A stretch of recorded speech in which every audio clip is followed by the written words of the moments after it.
next part is that how Android is compiled and built and converted into an APK package.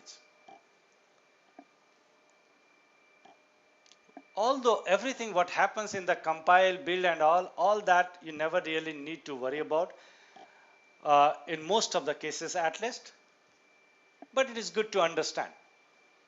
So let us understand this whole APK creation process. This is a build process of Android. Okay. Now, when you start with Android, there is a tool called APT. You can go inside your Android SDK directory and you will find this tool. What Android does is that it takes the manifest.xml file, and using that manifest.xml file, and it converts the whole thing into r.java. Okay, so APT tool is responsible for creating r.java, and it does with the help of manifest XML file as well. There is another concept called AIDL, which generates the Java interface file based on an interface declaration into this one. So AIDL is Android Interface Definition Language tool. We'll talk about it little later, but let us understand that it is used for services. So that also creates a Java file. So now we have Java file, and these two Java file user written. So user has created this Java file. User created. Okay. So you wrote two Java file. One r.java got created from this one. One service.java got created from this one. Now what happens is that Java C compiler, and this comes from JDK.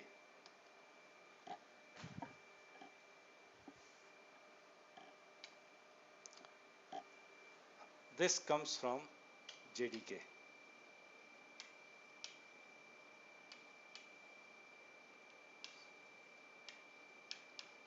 From JDK. Okay. So the Java C compiler from JDK uses the target equals to 1.5. So what it means is that even if you have a JDK 1.6, 1.7, it doesn't matter, because when it will say target equal to 1.5, it will create a bytecode of 1.5. And it will also say debug equals to true in the development mode. So Eclipse puts that debug equals to true when doing the build. And there are a few repercussions about that, but leave it for the time being. So what Java C compiler does is that it takes all these Java files and uses the android.jar, which is in the class path, and create their corresponding .class file. Okay. And it might be using some external jar as well for comparison purpose. Now, after the bytecode of Java bytecode is generated, there is a DEX tool, and this DEX tool, what it does is that it takes all of these guys and converts a single DEX file called classes.dex, and that is what we call Dalvik bytecode. Okay, so this is what we call Dalvik bytecode.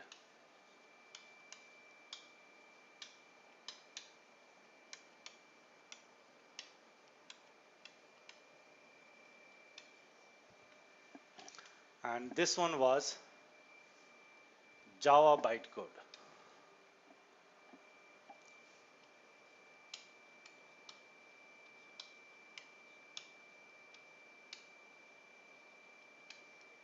Java bytecode.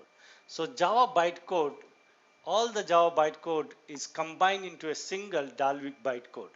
And then there is a APK builder tool which converts into final myapp.apk file.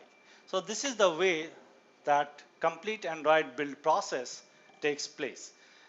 Most of the time you won't be doing step by step yourself, because the Eclipse has a plugin which you say that compile and build, it will do all of this for you and give you final.apk file.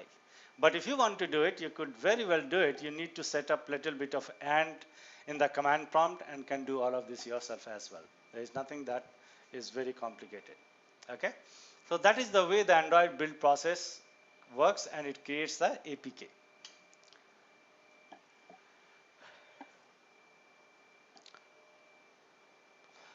Now, how do you install the APK on emulator? We have already seen this.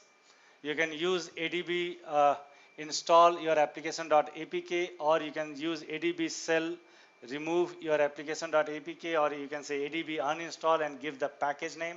All of those things you can use. Sometimes ADB kind of crashes, so you can use ADB kill server and ADB start server, but those are the things to do it.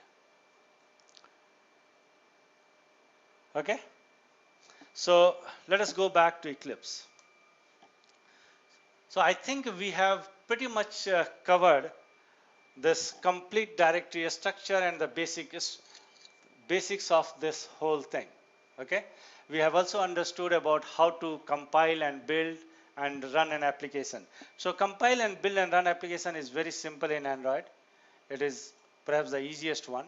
You select the project, go to project. You can also say auto build, that is build automatically. So what it means is that build automatically will build all the application in the workspace, but I don't want to do that.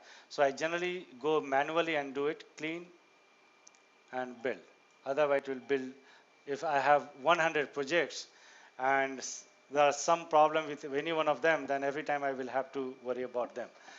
But some people do build automatically as well.